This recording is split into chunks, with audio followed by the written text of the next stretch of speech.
Hello दोस्तों, good morning. स्वागत है एक बार फिर से आप सभी का एमजेटी एजुकेशन में। साथियों, आज है 15 जून और आज की वीडियो में हम लोग बात करेंगे 15 जून 2026 के most important daily current affair के क्वेश्चंस के बारे में। पूरी वीडियो ध्यान से देखिएगा, पूरी वीडियो डिटेल से आपको समझाई गई है। क्विज और पीडीएफ एमजेटी ऐप पर दी जा रही है लगातार, आप वहां से जाकर के सॉल्व कर सकते हैं। टेलीग्राम पर भी पीडीएफ मिल जाती है, तो आप टेलीग्राम चैनल से भी पीडीएफ डाउनलोड कर सकते हैं। सबसे पहले रिविजन करेंगे कल के क्वेश्चंस का, फिर आज की तरफ बढ़ेंगे। कल हम लोगों ने पढ़ा था 12 जून को विश्व बाल श्रम दिवस मनाया गया, जिसकी थीम थी red card to child labour, fair play for children, decent work for adults. Neuralink को पछाड़कर दुनिया की पहली स्वीकृत कमर्शियल ब्रेन चिप नियो ये चाइना ने बनाई है। स्विट्जरलैंड के जिनेवा में 114वां अंतर्राष्ट्रीय श्रम सम्मेलन हुआ। भारतीय प्रतिनिधिमंडल का जो नेतृत्व किया वो शोभा करंदलाजे ने किया हुआ है। बांग्लादेश क्रिकेट बोर्ड का नया अध्यक्ष तमीम इकबाल को बनाया गया। वोग आईबीआर ने ब्रांड एम्बेसडर बनाया भारत में महिलाओं के लिए कृति सेनन को। राहवीर योजना के तहत रैपिडो के साथ भारत सरकार ने साझेदारी की हुई है। इसके अलावा फीफा विश्व कप का आगाज हो चुका है। मैक्सिको में, अमेरिका में और कनाडा में इस बार खेले जाने हैं। मैक्सिको में पहला मैच खेला गया। इजराइल के हमलों के जवाब में ऑपरेशन नसर ये ईरान ने शुरू किया है। ग्रामीण डिजिटल कनेक्टिविटी को बढ़ाने के लिए प्रोजेक्ट गंगा उत्तर प्रदेश सरकार ने शुरू किया है। और वहीं उलान बातार मंगोलिया में आयोजित हुए महिला एशियाई व्यक्तिगत शतरंज चैंपियनशिप को सविता श्री भास्कर ने जीत लिया है। ये टॉप 10 करंट अफेयर के क्वेश्चन थे, लास्ट डे से, जिनका आपने किया रिवीजन क्विकली। अब हम लोग आज की करंट अफेयर की बात करेंगे, लेकिन उससे पहले किताब के बारे में बता दें। किताब अपनी आ चुकी है, वार्षिक करंट अफेयर ब्रह्मास्त्र, ये हर साल आती है, इस बार भी आई हुई है। 5000 प्लस क्वेश्चंस इसमें रहते हैं। चैप्टर वाइज डिटेल एक्सप्लेनेशन रहता है, हर एक टॉपिक कवर किया गया रहता है, इसीलिए इसका नाम भी ब्रह्मास्त्र है और इसका काम भी ब्रह्मास्त्र है। आप किसी भी एग्जाम की तैयारी क्यों ना करो, SSC, railway, banking, UPSC, state PCS, teaching exams, ये सब में ये काम आने वाला है। तो आप इस ब्रह्मास्त्र को तो जरूर रखिए, ये मस्ट हैव बुक होनी चाहिए हर एक एस्पिरेंट के पास, ठीक है। आप में से बहुत सारे लोगों के पास ऑलरेडी पहुंच भी चुकी है। अगर आपको करंट अफेयर में समस्या आती है, स्टैटिक जीके में समस्या आती है, तो इस बुक को लेने के बाद आपकी समस्या समाप्त हो जाएगी। चलिए, लिंक डिस्क्रिप्शन में दिया गया है, पिन कमेंट में भी है, आप वहां से ऑर्डर कर सकते हैं। अब देखते हैं आज का पहला क्वेश्चन। विश्व रक्तदाता दिवस हर साल कब मनाया जाता है? वर्ल्ड ब्लड डोनर डे बहुत इंपॉर्टेंट है, बहुत इंपॉर्टेंट ये दिवस है। ब्लड डोनर डे प्रत्येक वर्ष 14 जून को मनाया जाता है। कल यानी 14 जून को विश्व रक्तदाता दिवस मनाया गया। रक्तदान महाकल्याण कहा ही जाता है। रक्तदान, ब्लड के डोनेशन को बढ़ावा देने के लिए, इसके प्रति अवेयरनेस फैलाने के लिए ये दिवस मनाया जाता है। कई बार कुछ ब्लड ग्रुप ऐसे हो जाते हैं जो बहुत रेयर होते हैं, जो जल्दी मिलते नहीं हैं। तो वो जल्दी मिलते नहीं हैं, वो कैसे मिलेंगे? ब्लड बैंक में जब जल्दी नहीं मिल रहे हैं तो वो नागरिकों के बीच से ही मिलेंगे, क्योंकि हम में से ही कोई हो सकता है उनमें से ऐसा हो जिसका ब्लड उस रेयर ग्रुप से मैच करता हो। तो इसलिए ब्लड डोनेशन से कई बार बहुत सारी जानें बच जाती हैं। तो ब्लड डोनेशन के प्रति अवेयरनेस फैलाने के लिए और ब्लड डोनेट करने से फ़ायदे क्या होते हैं, इसके अलावा इससे कितने लोगों को फ़ायदा हो जाता है, ये सब बताने के लिए दिवस मनाया जाता है। कार्ल लैंड स्टीनर, जिन्होंने ब्लड ग्रुप की खोज की थी, इनके ये जन्मदिन की याद में ये दिवस 14 जून को मनाया जाता है, ठीक है। नोबेल पुरस्कार ये विजेता भी थे। इस बार की थीम क्या है? मानवता की एक बूंद, रक्तदान करें, जीवन बचाएं, यानी 1 drop of humanity, give blood, save lives. ये इस बार की थीम है। थीम याद रखना, थीम भी इंपॉर्टेंट होती है, पूछा जाता है। ओके, अगला।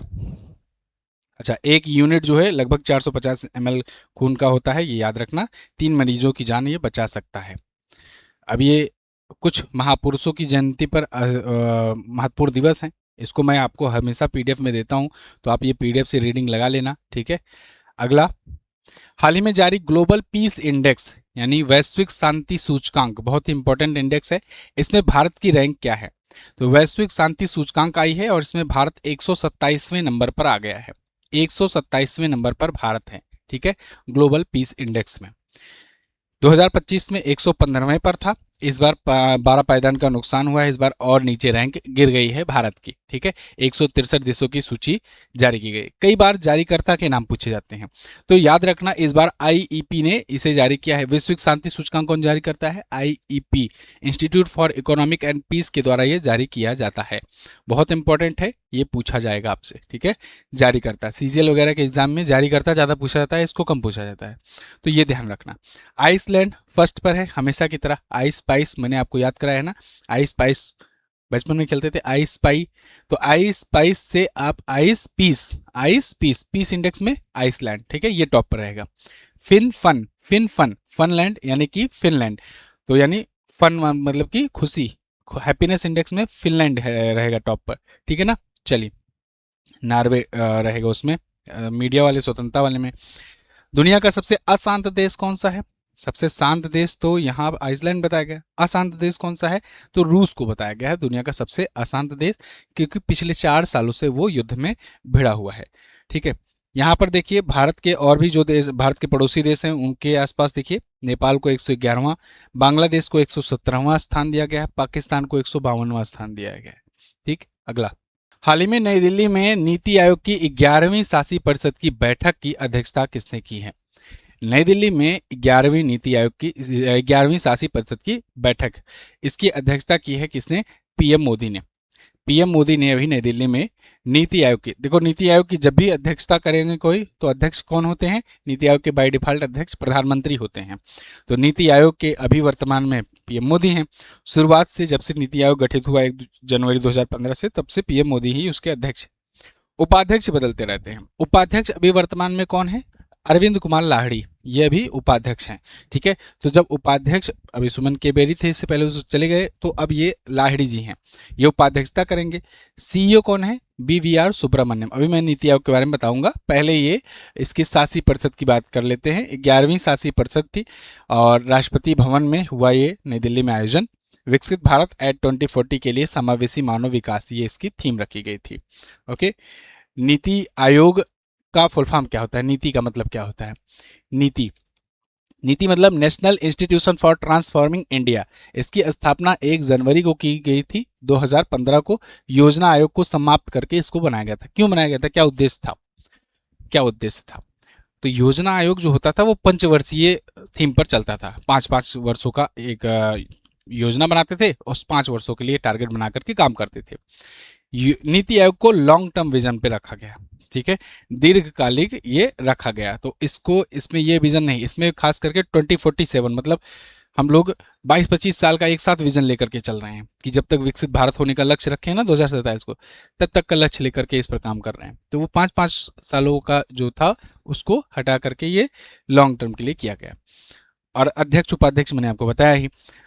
कुछ फैक्ट्स हैं स्टैटिक जीके में जिसके आप पढ़ सकते हैं, जैसे कि पहले सीईओ कौन थे, पहले उपाध्यक्ष कौन थे। तो पहले उपाध्यक्ष थे अरविंद पनगड़िया, जो अभी जो 16वां वित्त आयोग है उसके अध्यक्ष बनाए गए हैं, ये भी याद रखना, क्योंकि यही इसी 16वें वित्त आयोग के अध्यक्ष की ही सिफारिशें लागू होंगी। इसके बाद पहले सीईओ इसके कौन थे? सिंधु श्री खुल्लर थे पहले सीईओ, ठीक है। चलिए, इन सब का नाम आपको याद रखना है। अगला, मुख्यमंत्री योगी आदित्यनाथ ने विज्ञान भारती के 7वें राष्ट्रीय अधिवेशन का उद्घाटन कहाँ किया? तो विज्ञान भारती का 7वां राष्ट्रीय अधिवेशन ये अभी BHU में, बनारस हिंदू यूनिवर्सिटी में किया गया, और काशी हिंदू विश्वविद्यालय भी जिसे कहते हैं। देश विदेश से 1200 प्लस वैज्ञानिक, शोधकर्ता और विशेषज्ञ इसमें शामिल हुए। सीएम योगी आदित्यनाथ उत्तर प्रदेश के, इन्होंने यहाँ पर इसको किया। इसमें वन हेल्थ, विकसित भारत के लिए नेट जीरो एमिशन, कृत्रिम बुद्धिमत्ता AI और नैतिकता, इन सब पर ये बेस्ड था, ठीक है। मतलब आप देख रहे हो ये ग्लोबल लेवल पर अब रिप्रेजेंट करना शुरू कर चुके हैं। खैर, कृषि पर भी फोकस किया गया है कि खेती को फायदे के का क्षेत्र बताया गया है। खेती में कैसे ऑर्गेनिक खेती को बढ़ावा दिया जाए, ठीक है, नई टेक्नोलॉजी को कैसे ऐड ऑन किया जाए, इन सब पर भी यहाँ पर बातचीत की गई है। हाल ही में दुनिया के पहले ट्रिलियनियर बनने वाले व्यक्ति कौन बने? मैंने लास्ट वीडियो में भी आपको बताया था, इन्फॉर्म किया था कि दुनिया के इकलौते ऐसे व्यक्ति हैं जिसके पास $1 ट्रिलियन की संपत्ति हो चुकी है। $1 ट्रिलियन मतलब आप समझ रहे हो, 1 billion, 1000 billion dollar, 1000 billion dollar मतलब $1 ट्रिलियन। अब आप समझो कि मुकेश अंबानी हुए या अडानी हुए, इन सब के पास लगभग 190 या 200 के आसपास में, $200 बिलियन के आसपास में संपत्ति है, जो कि एशिया के सबसे अमीर आदमी हैं वो लोग, है ना, इंडिया के नहीं, एशिया के सबसे अमीर आदमियों में $200 बिलियन, $250 बिलियन, $180 बिलियन के आसपास इनकी संपत्ति झूल रही है। इनसे 5 गुना ज़्यादा है इस व्यक्ति के पास संपत्ति। सोचो, सबसे अमीर व्यक्ति जो एशिया के हैं उनसे 5 गुना ज़्यादा इस व्यक्ति के पास है। नाम है एलन मस्क। एलन मस्क आप जानते हो बहुत सारी कंपनियों के ये सीईओ और अध्यक्ष वगैरह हैं या फाउंडर हैं। जैसे उसमें सबसे बड़ा नाम जो सबसे ज़्यादा प्रॉफिट इसको दिलाता है वो है टेस्ला। टेस्ला जो EV में क्रांति लाया। इसके बाद स्पेस एक्स, जिससे मंगल ग्रह पर जाने के लिए सपना देखते हैं, मंगल ग्रह पर कॉलोनी बसाने का सपना देखते हैं। इसके बाद टेस्ला स्पेस एक्स हुआ। इसके बाद हाइपरलूप वन है, हाइपरलूप वन, ठीक है। इसके बाद द बोरिंग कंपनी इनकी है, द बोरिंग कंपनी इनकी है, ठीक है। इसके बाद न्यूरालिंक, अभी मैंने आपको बताया था कि चाइना की एक कंपनी है, उसने नियो बना दिया है, न्यूरालिंक को पिछाड़ा है। न्यूरालिंक इन्हीं की कंपनी है। इसके बाद क्यों भूल रहे हो भाई, एक्स, ट्विटर, जिसको इन्होंने खरीद लिया है। इसके बाद ये भी प्रॉफिटेबल है, ट्विटर इनकी ही कंपनी है, ठीक है। ग्रोक एआई ट्विटर के ही थ्रू बनाया गया, मतलब जिसे एक्स एआई के तहत कंट्रोल किया जाता है। एक्स एआई ये एआई वाली कंपनी है, इन्हीं की है। और ऐसी तमाम और कंपनियों में इनका शेयर वगैरह है। तो ये हैं एलन मस्क, जिन्हें हम लोग प्यार से एलियन मस्क कहते हैं, क्योंकि ये इस पृथ्वी के तो नहीं हो सकते ढंग के। खैर, तो ये सब कुछ बताया। इनकी संपत्ति देखो 1.77 ट्रिलियन डॉलर का भी आंकड़ा पार कर जा चुकी थी एक बार। तो खैर, शेयर बाजार में स्पेसएक्स में अभी ग्रोथ देखने को मिली। इसके बाद इनकी संपत्ति बढ़ती रहेगी। ये बंदा एक्सपोनेंशियल ग्रोथ करता है। और 2002 में दिवालिया भी घोषित हो चुके थे। सोचो, 2002 से 2026 मात्र 24 साल में ये ऐसा हुए हैं। विश्व बैंक के कंटेनर पोर्ट परफॉर्मेंस इंडेक्स में भारत का कौन सा बंदरगाह विश्व स्तर पर 22वें स्थान के साथ देश में शीर्ष पर रहा? तो कंटेनर पोर्ट परफॉर्मेंस इंडेक्स कि कंटेनर को किस प्रकार से कौन सा पोर्ट सबसे बढ़िया तरीके से मैनेज कर रहा है, सबसे बढ़िया वो उतार रहा है, सबसे बढ़िया वो भेज रहा है, इस पर एक इंडेक्स जारी की जाती है। तो इसमें भारत का इकलौता बंदरगाह जेएनपीए जो है, ये विश्व स्तर पर 22वें स्थान के साथ देश में टॉप पर रहा है। JNPA Jawaharlal Nehru port authorities, ये 22वें स्थान पर है ग्लोबल में, ठीक है, भारत में टॉप पर है। तो ये जवाहरलाल नेहरू पोर्ट अथॉरिटी नवी मुंबई में स्थित है, ये याद रखना। जवाहरलाल नेहरू पोर्ट ये नवीनतम बंदरगाहों में भी आता है। वैश्विक रैंकिंग इसकी 22वीं है। कंटेनर पोर्ट परफॉर्मेंस इंडेक्स जारी कौन करता है? विश्व बैंक और एसएनपी ग्लोबल जारी करता है, एसएनपी ग्लोबल, ठीक है। 5 नीचे खिसक कर 30वें स्थान पर मुंद्रा पोर्ट पहुंच गया है। मुंद्रा पोर्ट अडानी वाला। पहले पर कौन सा है? चाइना का फुजोहू जो है चाइना का, ये टॉप पर है। फिर चाइना का ही डालियान है, और ओमान का फिर सलाला है पोर्ट है, ठीक है, तीसरे पर। टॉप 3 हो गए। अगला, भारत ने रुद्रा गौरव श्रेष्ठ को किस देश में अपना नया राजदूत नियुक्त किया? रुद्र गौरव श्रेष्ठ ये भारत के राजदूत होंगे तुर्की में, ठीक है। तुर्की में भारत के राजदूत नियुक्त किए गए हैं। पिछले दिनों में बहुत सारे राजदूत और उच्चायुक्त की नियुक्तियां हो रही हैं। मैं सबका रिवीजन भी आपको समय समय पर कराता हूं। ये 1999 बैच के वरिष्ठ इंडियन फॉरेन सर्विसेज के ऑफिसर रहे हैं। इससे पहले कई देशों में काम कर चुके हैं, जैसे France, Mauritius, Afghanistan, Singapore, Bhutan, इन सब जगहों पर ये सेवाएं दे चुके हैं। अभी ईरान में थे, अब ये तुर्की में आ रहे हैं और तुर्की में भारत के राजदूत के रूप में काम करेंगे, ठीक है। अगला, ये कुछ और नियुक्तियां हैं जो मैंने आपको बताया पिछले दिनों में जो हुई हैं, उनको आपको रिवाइज करना है। जैसे अजय कुमार को युगांडा में नियुक्त किया गया है। विक्रम दोराई स्वामी को चीन में नियुक्त किया गया है। पेरिया स्वामी कुमारन को यूके में नियुक्त किया गया है। दिनेश त्रिवेदी बांग्लादेश में बनाए गए हैं, मोस्ट इंपॉर्टेंट। मुआइनपुई सयावी न्यूजीलैंड में। देखो, जहां जहां देशों में कॉन्फ्लिक्ट चल रही हैं, वहां वहां के राजदूत और उच्चायुक्त भारत में कौन है, भारत के कौन है, ये याद रखना जरूरी है, बहुत इंपॉर्टेंट है। मुआइनपुई सयावी न्यूजीलैंड में, अमित कुमार मिश्रा जॉर्जिया में, दीपक मित्तल संयुक्त अरब अमीरात में, दिनेश पटनायक कनाडा में, सर्जियो गोरे अमेरिका के भारत में राजदूत हैं, ठीक है। जितेंद्र पाल सिंह इजराइल में। अगला, हाल ही में केन विलियमसन ने अंतर्राष्ट्रीय क्रिकेट से संन्यास ले लिया। ये किस देश के प्रमुख खिलाड़ी थे? तो केन विलियमसन आप जानते हो, ये धोनी के बाद दूसरे सबसे शांत प्लेयर माने जाते रहे हैं, कैप्टन कूल माने जाते रहे हैं।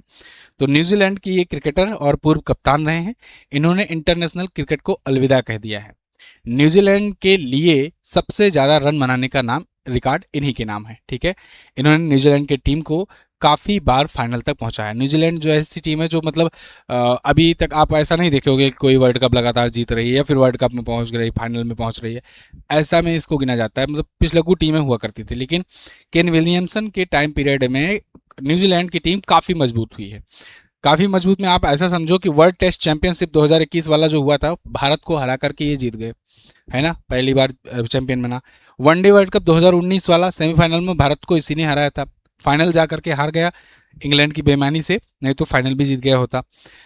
T20 वर्ल्ड कप 2021 टीम को फाइनल में फिर पहुंचाई, तो इनकी कप्तानी में न्यूजीलैंड टीम को काफ़ी अचीवमेंट भी मिली थी। फिलहाल अब ये सभी प्रारूपों से संन्यास ले चुके हैं।